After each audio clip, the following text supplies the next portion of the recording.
یہ سوال دریافت فرمایا ہے کہ اللہ کی تقدیر کیا ہے؟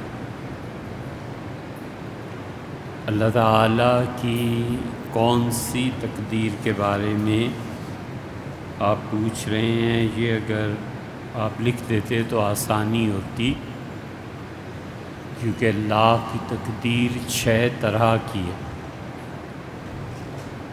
اب معلوم نہیں کون سی تقدیر کا بیان کریں۔ ایک اللہ کی تقدیر وہ ہے جو علمی ہے، یہ جو واللہ بکل شیء علیم وَأَنَّ اللَّهَ قَدْ أَحَاطَ بِكُلِّ شَيْءٍ عِلْمًا۔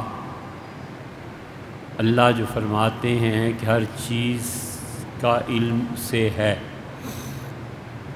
اور ہر چیز پر اس کا علم غالب ہے۔ اس کائنات کا ذرہ ذرہ اللہ کی ملکیت ہے، اور اللہ نے اس کائنات میں ایک ذرے سے لے کے ایک پہاڑ تک کا ہمیں مالک نہیں بنایا۔ ہم مالک نہیں ہیں، اللہ نے دیا ہے کہ استعمال کرو، اور جیسے میں کہتا ہوں میری چیزوں کو ایسے استعمال کرنا ہے۔ اگر میری چیزوں کو میری مرضی کے خلاف استعمال کرو گے تو سزا ملے۔ اس کائنات کا ایک ایک ذرہ اللہ کے علم میں ہے۔ فلاسفہ جو بحث کرتے ہیں کہ اللہ کل سے واقف ہے اور جز سے نہیں، سب باطل اور بیکار چیزیں ہیں۔ اس کائنات کا ایک ایک ذرہ اللہ کے علم میں ہے، اور اللہ کا علم ایسے نہیں ہے کہ وہ آگے پیچھے ہو جائے۔ اللہ کا علم ہے، جب اس نے مخلوق کو پیدا بھی نہیں کیا تھا تب بھی وہ جانتا تھا کہ آخری آدمی کون ہے، جو جہنم میں جائے گا یا جنت میں جائے گا۔ تو اللہ کی تقدیر ایک تو علمی ہے، اور دوسری اللہ کی تقدیر وہ ہے جو اس نے لوح محفوظ میں لکھ دی ہے۔ اب لوح محفوظ میں ہر آدمی کا کھاتا الگ ہے، اس لیے اللہ کی وہ جو تقدیر ہے لوح محفوظ میں لکھی ہوئی، اسے تقدیر المقادیر اس نام سے شفاء العلیل میں ابن قیم رحمۃ اللہ علیہ نے لکھا ہے۔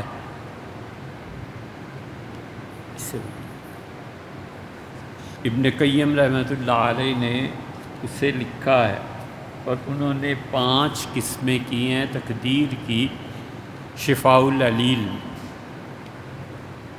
لیکن ہم آپ سے 6 کہہ رہے ہیں، ہمارے اساتذہ 6 قسمیں کرتے تھے۔ خاص طور پہ جب وہ فلسفہ پڑھاتے تھے تو اس بحث کو کرتے تھے۔ تو دوسری تقدیر اللہ کی وہ ہے جو ترمذی کی روایت میں آتی ہے کہ رسول اللہ صلی اللہ علیہ وسلم نے فرمایا کہ کتب اللہ مقادیر الخلائق، اللہ نے اپنی مخلوق کی ہر تقدیر کو لکھ دیا قبل ان یخلق السماوات والارض، زمین اور آسمان کے بنانے سے بھی 50,000 سال پہلے اللہ نے اس دوسری قسم کی تقدیر کو لکھ دیا، اور اسے کہتے ہیں تقدیر لوحی۔ لوح کہتے ہیں نا تختی کو، تو لوح محفوظ اس تختی میں۔ اللہ کی تیسری قسم کی تقدیر جو ہے وہ ذریتی ہے، جس پہ انقلاب کی بحث سے پہلے بات ہو رہی تھی کہ اللہ تعالیٰ نے آدم علیہ السلام کی جتنی بھی اولاد ہے اس کے پشت سے لوگوں کو نکالا، روحوں کو، اور وہ عالم تھا پورے کا پورا ایک جہان۔ تو اللہ تعالیٰ نے اس جہان میں ان کو پیدا کیا۔ واللہ عالم یہ بات سچ ہے کہ نہیں، اور صحیح ہے یا نہیں۔ کوئی نہیں مانتا تو کیا، اور مان لے تو کیا۔ لیکن فلاسفہ کا خیال یہ ہے کہ لوگوں کو خواب نہیں آیا کرتے تھے، اور انسان سو جاتا تھا، آرام کرتا تھا، اٹھ جاتا تھا۔ یہ خوابوں کا سلسلہ شروع ہوا جب دنیا میں آخرت کو نہ ماننے والے بڑھ گئے، تو اللہ تعالیٰ نے انسانوں کی اصلاح کے لیے خوابوں کو شروع کیا، اور پھر تاریخ میں جو سب سے پہلا نام ملتا ہے وہ حضرت ابراہیم علیہ السلام کا خواب تھا۔ اور بائبل میں اور چیزیں بھی مل جاتی ہیں۔ تو انسان کو یہ شعور ملا کہ اس دنیا کے علاوہ کوئی اور دنیا بھی ہے، کوئی اور جہان بھی ہے۔ تو یہ جو دنیا ہے اس میں قرب اور بعد ہے، اور جو عالم ایک اور اللہ نے پیدا کیا ہے اس میں قرب اور بعد نہیں ہے۔ یہاں کا آدمی دیکھتا ہے کہ وہ نیو یارک بیٹھا ہوا ہے، تو اب وہ جسم تو یہی ہے، وہاں تک کا فاصلہ اب کیا ہوا؟ ایک ہی وقت میں ایک ہی فرد کو 10 آدمی شہر میں دیکھتے ہیں۔ مثلاً رسول اللہ صلی اللہ علیہ وسلم کو 10 آدمی ایک ہی رات یا دن میں دیکھتے ہیں، تو وہ نفس انسانی کیا 10 جگہ پر جاتا ہے یا کیا ہوتا ہے؟ تو انہوں نے کہا اللہ نے شعور دیا کہ صرف یہی جہان نہیں ہے، مر کے ہمارے پاس بھی آنا ہے، تو اس لیے خواب شروع ہوئے۔ تو تقدیر کی یہ جو تیسری قسم ہے، جس کو تقدیر المقادیر ابن قیم رحمۃ اللہ علیہ کہتے ہیں، حضور صلی اللہ علیہ وسلم نے بتایا ہے کہ 50,000 سال پہلے یہ لکھ دی گئی تھی۔ تقدیر کی تیسری قسم ذریتی، ہاں اس پہ بات ہو رہی تھی کہ وہ انسانوں کی ذریت، اس کے مختلف مدارج، دائرے کو آدھا اگر کاٹ دیں تو 3 حصے ایک طرف آ جاتے ہیں، 3 حصے ایک طرف آ جاتے ہیں۔ سب سے پہلے وہ ہے جو اللہ کے علم سے ٹپکی اور مخلوق پیدا ہوئی، اور پھر اس کے بعد وہ عالم ملکوت میں آئی، جبروت میں آئی، ناسوت میں آئی، اور ناسوت کی اس دنیا کی موت کے بعد پھر وہ ایک اور عالم میں چلی جاتی ہے، پھر دوسرے عالم میں چلی جاتی ہے، پھر تیسرے عالم میں پہنچ کر وہ مکمل ہوتی ہے۔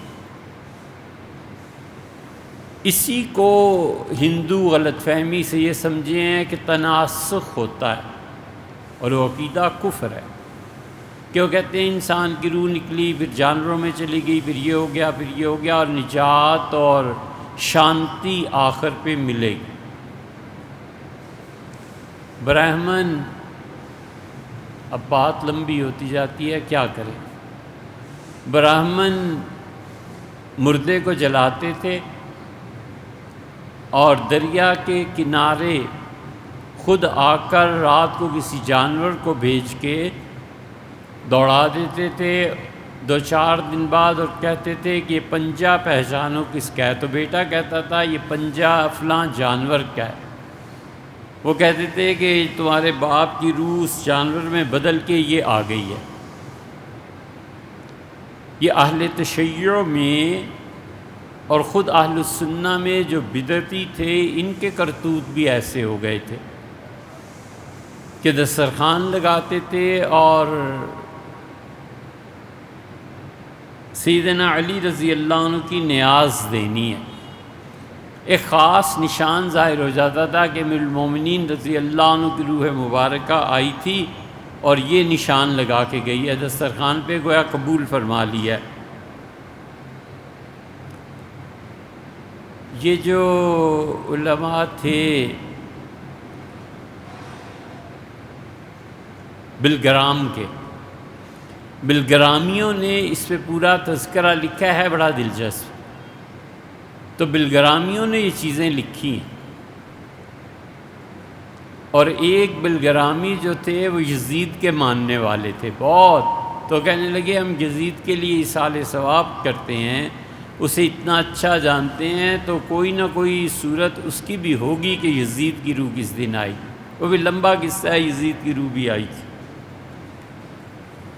تو اللہ کی وہ جو تقدیر ہے وہ مراتب کے حساب سے اپنا دور پورا کرتی ہے۔ تو ذریتی تقدیر کے بعد چوتھی تقدیر آتی ہے، اور وہ تقدیر رحمی کہلاتی ہے، اور یہ ابن قیم رحمۃ اللہ علیہ نے تقدیر الثانن اس کو لکھا ہے، اس میں شفاء العلیل میں اس پہ بھی بحث کی ہے،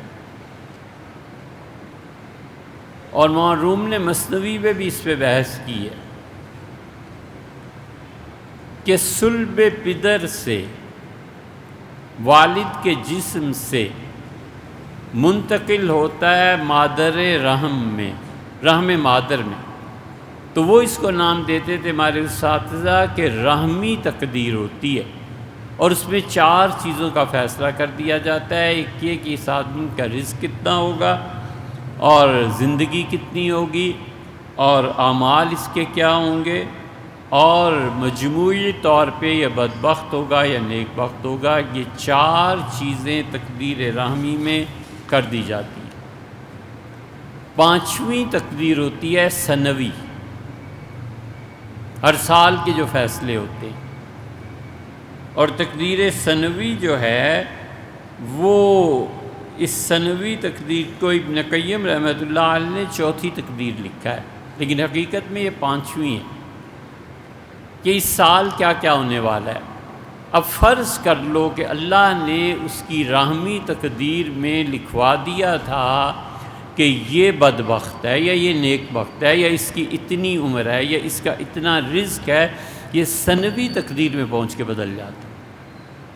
60 سال عمر لکھی تھی، اب 60 سال میں جب پہنچا تو 60ویں سال میں، یا فرض کر لو 50ویں سال میں یہ فیصلہ ہو گیا کہ اس کی عمر 70 سال کر دی جائے، بدل جاتی۔ سنوی تقدیر میں بہت سی چیزیں بدل جاتی ہیں۔ اسے رزق نہیں دینا، چھٹی ہو گئی۔ اس ملک کی حکومت تبدیل کر دینی ہے، چھٹی ہو گئی۔ یوں قوم کو عروج دینا ہے اور زوال دینا ہے، بس وہ عروج و زوال طے ہو جاتا ہے۔ اور 6ٹھی تقدیر عجیب چیز ہے، اور وہ یومی تقدیر ہے، دن بدل جاتا ہے۔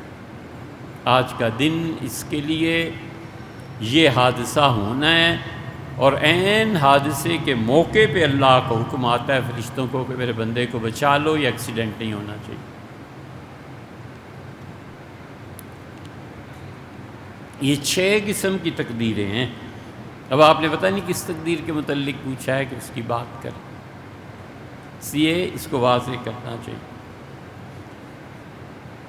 ایک سوال اور ارشاد فرمایا ہے، تحریر فرمایا ہے کہ علماء دیوبند نے مرزا غلام احمد قادیانی کی تائید کی، اور جب افغانستان میں ایک قادیانی کو سنسار کیا گیا ہے تو علماء دیوبند نے اس پر احتجاج کیا۔ ایسی بات نہیں ہے بھائی، آپ کو تاریخ پڑھنی چاہیے، کہیں سن لیا ہوگا، کسی نے گپ لگائی ہوگی۔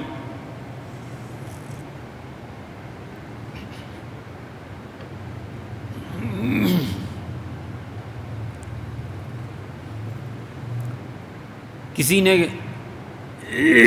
دیوبند کا اور قادیان کا رشتہ جوڑنے کے لیے قصہ گھڑ لیا ہوگا، یا ممکن ہے اسے سمجھنے میں غلطی ہو گئی ہو۔ اصل قصہ یہ ہے کہ نعمت اللہ خان قادیانی تھا، اور غلام احمد قادیانی نے اسے کابل بھیجا تھا تاکہ امیر کابل اس کو سنیں، اس کی دعوت قبول کر لیں اور افغانستان قادیانی ہو جائے۔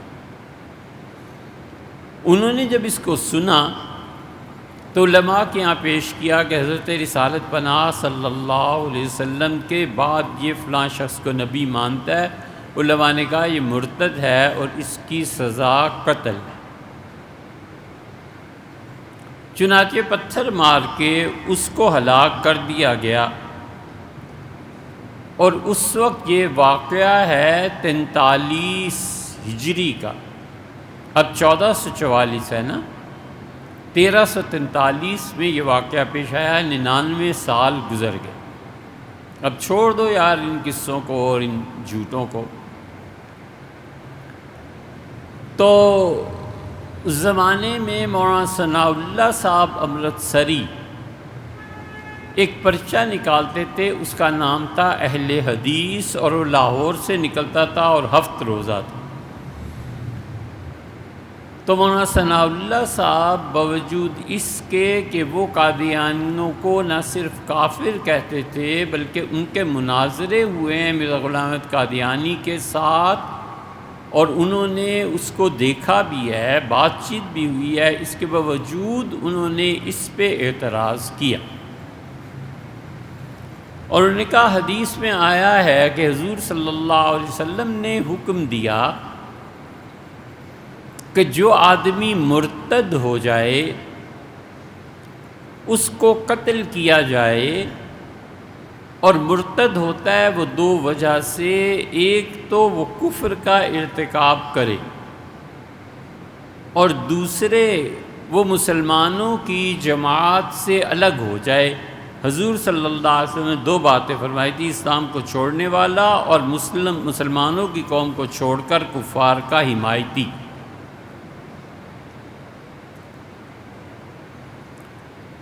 تو چونکہ حنفیت کا رد ہر جگہ کرنا ہوتا تھا تو مولانا ثناء اللہ صاحب انہوں نے تحریر فرمایا کہ حدیث پہ عمل نہیں ہوا، اگرچہ قادیانی کافر ہیں لیکن حدیث میں 2 چیزیں آئی ہیں، تو اس نعمت اللہ میں ایک چیز پائی جاتی تھی اور وہ اسلام کو چھوڑ دینا، تو اسے کیوں پٹھانوں نے مار دیا؟ یہ ان کے پرچے میں لکھا ہے، انہوں نے کہا ہے۔ یہ ہے نا نقصان کہ جو حدیث دیکھی فتویٰ دے دیا، جو حدیث مل گئی اس پہ فتویٰ دے دیا۔ کسی شخص کے لیے یہ جائز نہیں ہے کہ جب تک حدیث کا مکمل مطالعہ نہ کرے کہ اس حدیث کے اگینسٹ کوئی اور حدیث بھی آئی۔ خلفائے راشدین نے اس پہ عمل کیا ہے یا نہیں کیا؟ بہت سی شرائط ہیں، ہر طرف کو نظر ہوتی ہے، پھر کوئی مفتی فتویٰ دیتا ہے۔ تو مولانا ثناء اللہ صاحب نے دیوبند کے موقف کے خلاف فتویٰ دیا، اور انہوں نے کہا اس میں ایک چیز پائی جاتی تھی کہ وہ ختم نبوت کا منکر تھا، لیکن مسلمانوں کی کس جماعت کو چھوڑ کے وہ الگ ہو گیا تھا، اس لیے سزا نہیں ملنی چاہیے تھی۔ تو سزا مرتب تھی 2 چیزوں پہ، تو ایک ہوئی ایک نہیں ہوئی، اور انہوں نے کہا کہ یہ ٹھیک نہیں۔ حضرت مولانا حبیب الرحمن صاحب اعظمی ابو المعاصر رحمۃ اللہ علیہ نے 10 صفحے کا رسالہ لکھا تھا اس بات کے رد میں، اور حضرت نے اس میں 10 صفحوں میں یہ رسالے کا نام تھا قادیانی مرتد کی سنگساری اور مولوی ثناء اللہ کی غم گساری۔ تو یہ دیوبند نے رسالہ لکھا تھا، حضرت قاری ثناء اللہ صاحب نے نہیں لکھا تھا، انہوں نے تو اعتراض کیا تھا۔ تو اس لیے آپ کو غلط فہمی ہو گئی ہے، ایسے نہیں ہوا۔ موطا امام مالک کا حوالہ دیا ہے حضرت نے اس رسالے میں۔ کسی دن عمر رضی اللہ عنہ کے پاس کچھ لوگ آئے تھے، اور امیر المومنین رضی اللہ عنہ نے حالات پوچھے۔ بنو سور ایک قبیلہ تھا، اس کا وفد آیا تھا۔ سیدنا عمر رضی اللہ عنہ کا کوئی بات سناؤ جو تمہارے یہاں پیش آئی ہو، کوئی نئی بات۔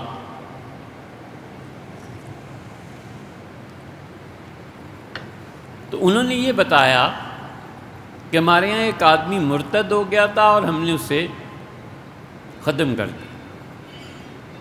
سیدنا عمر رضی اللہ عنہ نے اس قتل پر کچھ نہیں فرمایا، لیکن دو باتیں کہیں۔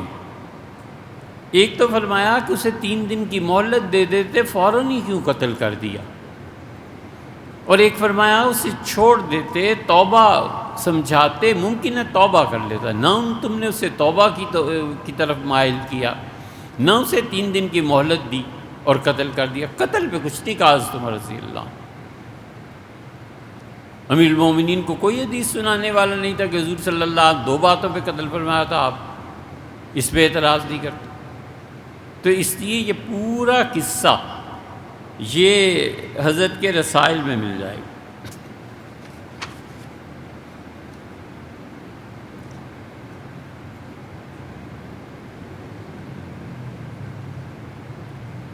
فیک چیزیں بنانا، جعلی چیزیں بنانا، اس کے ناجائز ہونے کی ہمیں تو کوئی وجہ سمجھ میں نہیں آتی بھئی۔ ایک صورت یہ ہے کہ وہ جعلی چیز بنائے اور اس پہ لکھ دے کہ یہ فلاں ملک کی بنی ہوئی ہے، یہ ٹھیک ہے کہ یہ غلط، یہ بات غلط ہے، جھوٹ بول رہا ہے نا، میڈ ان جرمنی لکھ دیا، میڈ ان امریکہ لکھ دیا، کچھ بھی، یہ بات غلط ہے، یہ گناہ گار بھی ہوگا، توبہ بھی کرے گا، اللہ سے معافی مانگے گا، کیونکہ اس نے خریدنے والے کو دھوکہ دیا ہے۔ اور رہ گئی یہ بات کہ اس نے کچھ نہیں کہا، ایک مشین ہے، اس مشین کی ڈپلیکیشن اس نے کی ہے، بنا کے رکھ دی ہے، کسی ملک کا نام نہیں، نہ زبان سے، نہ چھپا ہوا، نہ لکھا ہوا، اور کہتا ہے جی آپ کے سامنے ہے، جو مرضی کریں آپ۔ آدمی کہتا ہے یہ جعلی ہے، لیکن اس نے کیا کیا ہے، ایک چیز کو دوبارہ لا کر رکھ دیا، نہ خریدے، وہ جعلی نہیں ہوتا، وہ بیچنا خریدنا سب جائز ہوتا ہے۔ سورہ حشر میں قرآن کریم کا پہاڑ پہ نازل ہونے کا ذکر ہے، ہمارے دلوں پہ اثر کیوں نہیں ہوتا؟ ایسے کون سے اعمال ہیں جن کو کرنے سے دل قرآن سمجھنے اور اس کو جذب کرنے کے قابل ہو جائے؟ ہم پہ اثر اس لیے نہیں ہوتا کہ ہمارے دلوں میں دنیا کی محبت غالب، ہمارے دلوں پہ اثر اس لیے نہیں ہوتا کہ ہم جہالت میں مبتلا ہیں، ہمارے دلوں پہ اثر اس لیے نہیں ہوتا کہ کوئی حرام ہے جو اللہ کے کسی نیک بندے کی مجلس میں چلے جائیں یا اپنے علم میں اضافہ کر، کتاب خانے برباد ہو گئے، اب وہ رہ گیا ایک پیر و مرشد، اسی کو دیکھتے سنتے رہتے ہیں اور اسی نے تباہی مچائی ہوئی ہے۔ ہمارے دلوں پہ اس لیے اثر نہیں ہوتا کہ ہماری تنہائیاں پاک نہیں ہوتی، اور یاد رکھو جس شخص کی تنہائی پاک نہیں ہوتی، اللہ عز و جل کی معرفت حرام ہے، اس شخص کے لیے حرام ہے، خدا کی طرف جانے کی سب راہیں بند ہو جاتی۔ ہر وہ چیز جس پہ رسول اللہ صلی اللہ علیہ وسلم نے لعنت کی ہے نا، ایک اصول اور قاعدے کی بات ہے، اللہ نے لعنت کی ہے یا رسول اللہ صلی اللہ علیہ وسلم نے لعنت کی ہے، جو آدمی بھی ان کاموں میں پڑے گا باطن کے آئینے پہ کیچڑ مل دے گا، اور اللہ کے احکامات، اللہ کی طرف سے برکات اسے نظر ہی نہیں آئیں گی، نہ نازل ہوتی ہیں۔ ان کاموں سے بچے جن کاموں میں لعنت پڑتی ہے۔ والمتسلط بالجبروت، اور مسلمانوں کی حکومتوں پر جبراً قبضہ کرنے والا، کہ مسلمان نہ مانے پھر بھی وہ حکمران بنے، فرمایا اللہ کی لعنت۔ فرمایا جس امام کی یہ آزادی ہے، انسان بنیادی طور پہ آزاد پیدا ہوا ہے، کیوں اسے قید کیا جائے بھئی؟ کیوں اس پہ خام خواہ تشدد؟ یہ جو نماز پڑھاتا ہے نا آدمی، حضور صلی اللہ علیہ وسلم نے فرمایا لوگ تنگ ہوں اور اس کی امامت کے خلاف اعتراض کریں، خدا کی لعنت تو ایسے امام پر جو امام لوگوں کی مرضی کے خلاف انہیں نماز پڑھاتا ہے۔ اس کی تشریح میں لکھا ہے کہ وہ امام جو سنت کے مطابق نماز پڑھاتا ہے، چاہے لوگوں کو اچھی لگتی ہے کہ نہیں لگتی، وہ ٹھیک ہے، اس لیے کہ اس میں لوگوں کی جہالت ہے نا، لوگوں کو پتہ ہونا چاہیے کہ سنت کے مطابق نماز کیسے ہوتی، لیکن جو جبراً آ کے مصلی پہ کھڑا ہو جائے اس پہ لعنت کی ہے۔ یہ کوئی چھوٹی چیز نہیں ہے۔ حضور اقدس صلی اللہ علیہ وسلم دونوں باتوں میں رب تھا۔ ہم نے جو کہا ہے نا کہ جبر کی حکومت اور جبر کی امامت، ان دونوں پہ لعنت فرمائیے، اس لیے کہ رسول اللہ صلی اللہ علیہ وسلم عام طور پہ حیات طیبہ میں یہ کرتے تھے کہ جس کو فوج کی کمانڈ دیتے تھے اسے کہتے تھے نماز بھی تم ہی پڑھانا۔ یہ ممبر تو اب پاس آ گیا ہے نا، یہ ممبر ڈی سی اسلام آباد کا ہے، اے سی کا ہے، یہ ممبر سیکٹری کا ہے، یہ ممبر پرائم منسٹر اپنے جو سیکٹریز رکھتے ہیں یہ ان کا ہے، پرائم منسٹر کا ہے، پریزیڈنٹ کا ہے، اسپیکر اسمبلی کا ہے۔ یہ لوگ آئیں، پالیسیز بیان کریں، لوگوں کو آزادی دیں، لیکن انہیں نماز قل ہو اللہ نہیں پڑھنی آتی تھی، مر گئے بہت سے، امامت کرائیں گے۔ Is it permissible for a husband to discharge himself through the hand of his wife؟ اس میں کوئی حرج نہیں۔ تسکین کے لیے جن چیزوں سے اللہ نے منع فرمایا ہے وہ دو چیزیں، ایک ایام کی حالت میں بیوی کے ساتھ مکمل طور پہ رشتہ قائم کرنا، اور دوسرے منع فرمایا ہے کہ غیر فطری عمل کرنا۔ ان دو کے علاوہ شریعت نے ان تمام چیزوں کی اجازت دی۔ سیدنا عثمان رضی اللہ عنہ کے دور میں جو لوگ عثمان رضی اللہ عنہ کو شہید کرنے کے لیے آئے تھے، وہ لوگ کس وجہ سے حضرت عثمان رضی اللہ عنہ کے دشمن بن گئے اور کون لوگ تھے؟ ہے تو لمبا یہ سوال بھائی، اور اس کا جواب بھی، لیکن مختصراً یہ ہے کہ یہ سب خوارج تھے، اور خارجی رسول اللہ صلی اللہ علیہ وسلم کے آخری دور میں پیدا ہو گئے تھے۔ حضرت رسالت مآب صلی اللہ علیہ وسلم کتنے عمرے کیے ہیں؟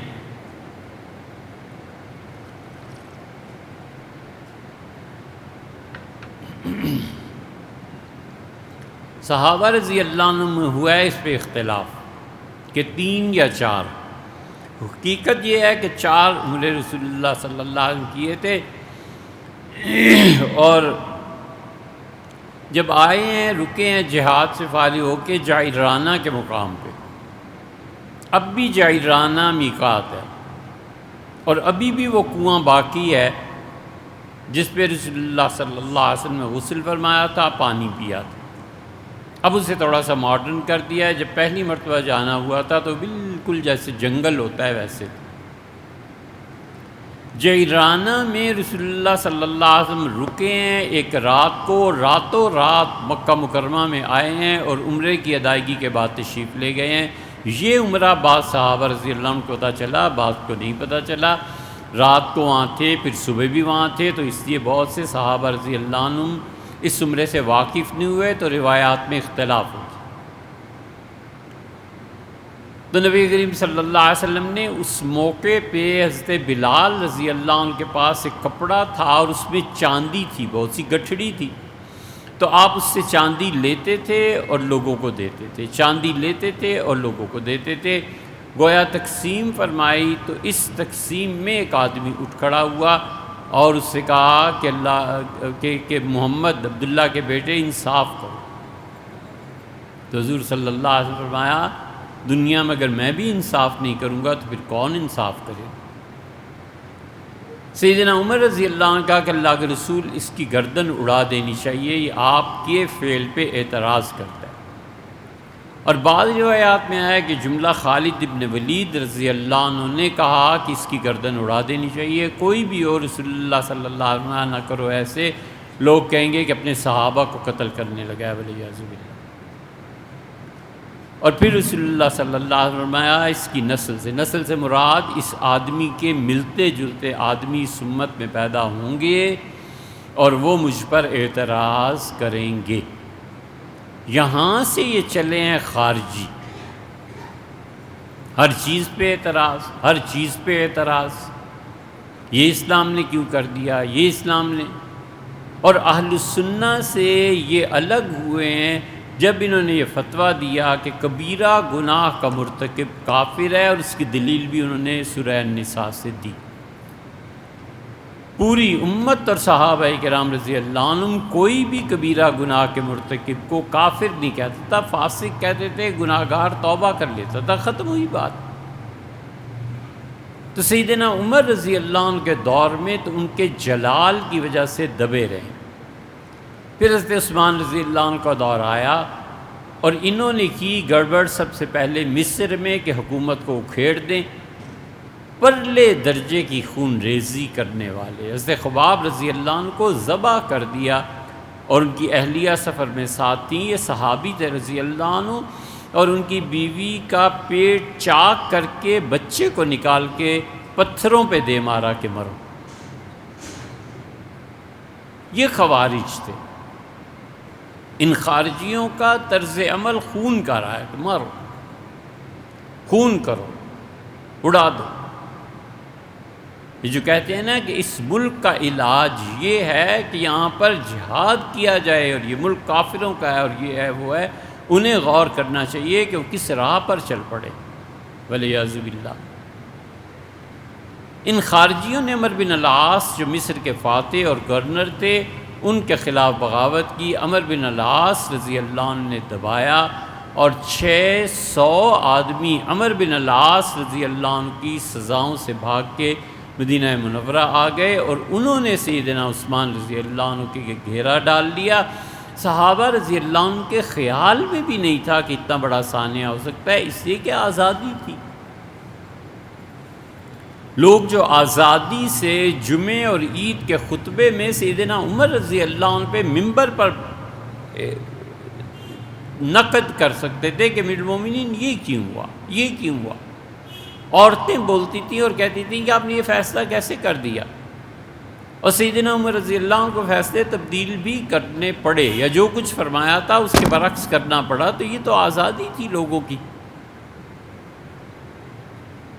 اور سیدنا عمر رضی اللہ عنہ تو اتنی آزادی کے قائل تھے کہ انہوں نے عمر بن العاص رضی اللہ عنہ کو درہ مارا تھا، سزا دی تھی، اور فرمایا تھا متى استعبدتم الناس، تم لوگ جو میری طرف سے بھیجے ہوئے گورنر ہو، تم نے کب سے لوگوں کو قید میں ڈالنا شروع کر دیا ہے؟ وقد ولدتم امہاتم احرارا، ان کی ماؤں نے تو انہیں آزاد فضا میں جنم دیا تھا۔ یہ آزادیاں سلب نہیں ہوئی تھیں۔ تو سیدنا عثمان رضی اللہ عنہ جمعے کے دن ممبر پر تھے، یہ 600 آدمی مسجد نبوی میں پہنچ گئے، گھیرا ڈال دیا۔ امیر المومنین رضی اللہ عنہ کی عمر زیادہ ہو گئی تھی، انہیں کھینچا اور بے ہوش ہو گئے، اور ممبر سے نیچے آ گئے، اور ہوش باقی نہیں رہی۔ ان میں سے کچھ لوگوں نے حضرت عثمان رضی اللہ عنہ کو پتھر مارے۔ سیدنا عثمان رضی اللہ عنہ گھر تشریف لے گئے، اور انہوں نے مسجد نبوی پہ قبضہ کر لیا۔ صحابہ کرام رضی اللہ عنہ نے جماعت نہیں چھوڑی۔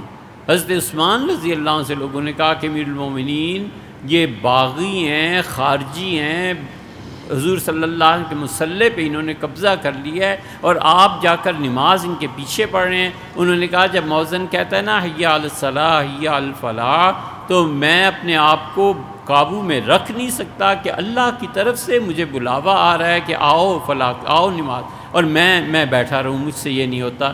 میں ان کے پیچھے نماز پڑھوں گا، جماعت میں شریک ہوں گا، یہ الگ بات ہے کہ جو کچھ مجھے کرتے۔ سب سے زیادہ مدبرانہ اور سب سے زیادہ سوچی سمجھی رائے سے معاویہ رضی اللہ عنہ۔ انہیں پتہ چلا اور وہ شام سے حاضر ہوئے۔ ان کا امیر المومنین میری بات مان جائیں، فوج کو اجازت دیں کہ ان کے خلاف کارروائی کرے۔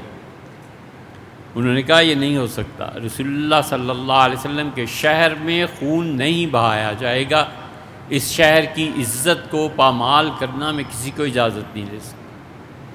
انہوں نے کہا امیر المومنین پھر ایسے کر لیں، اب میرے ساتھ چلیں، دارالحکومت بدل دیں۔ یہ وہ پالیسی ہے جو سیدنا علی رضی اللہ عنہ کی تھی کہ مدینہ منورہ سے خلافت کوفہ لے گئے، تو حضرت عثمان رضی اللہ عنہ کا یہ بھی نہیں ہو سکتا، میں دارالحکومت نہیں بدلوں گا، دارالخلافہ نہیں بدلوں گا، اس شہر سے زیادہ اس کو کوئی ڈیزرو نہیں کرتا۔ ان کا حضرت خلافت ہی چھوڑ دیتے، رہی نا امیر المومنین، شورا کسی کو بلائیں ان کے حوالے کر دیں۔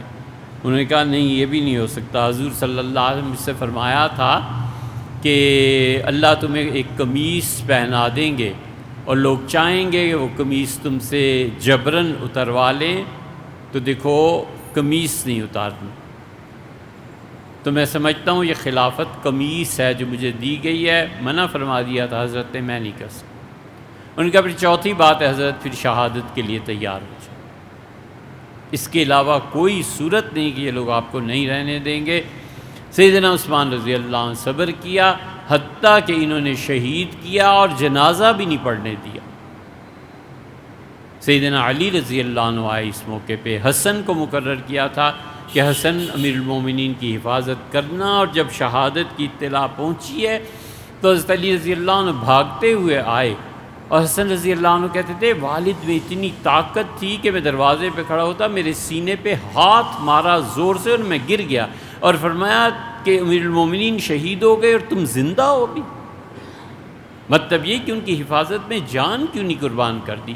یہ دیواریں پھلانگ کر اندر کود گئے تھے، تو حضرت عثمان رضی اللہ عنہ نے اس دن تہمت باندھی، پھر شلوار بھی پہنی۔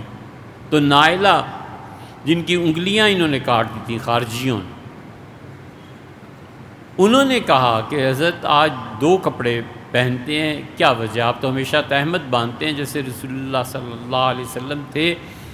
انہوں نے کہا ابھی میں سویا تھا تو رسول اللہ صلی اللہ علیہ وسلم کو میں نے خواب میں دیکھا تھا، تو مجھ سے ارشاد فرمایا کہ عثمان میری امت نے بہت تکلیف دی ہے نا، اور پھر مجھ سے فرمایا کہ میں آیا ہوں، میرا روزہ ہے، اور یہ ابوبکر عمر ہیں ان کا بھی روزہ ہے، تو چاہو تو آج کے دن دنیا میں رہو، وہاں افطار کر لینا، چاہو تو میرے پاس آ جاؤ، جنت میں افطار کریں۔ تو میں نے عرض کیا اللہ کے رسول میں آ جاؤں، تو اس لیے مجھے یہ ہے کہ یہ آج مجھے شہید کر دیں گے تو ایسے نہ ہو میرے کپڑے پھاڑ دیں۔ حیا بہت تھی حضرت عثمان رضی اللہ عنہ میں، اور پھر وہی ہوا جس کا انہوں نے فرمایا تھا کہ انہیں شہید کر دیا۔ یہ خارجی تھے، یہی پھر حضرت علی رضی اللہ عنہ کے ساتھ لڑائیاں اور یہ سب چیزیں ہوتی۔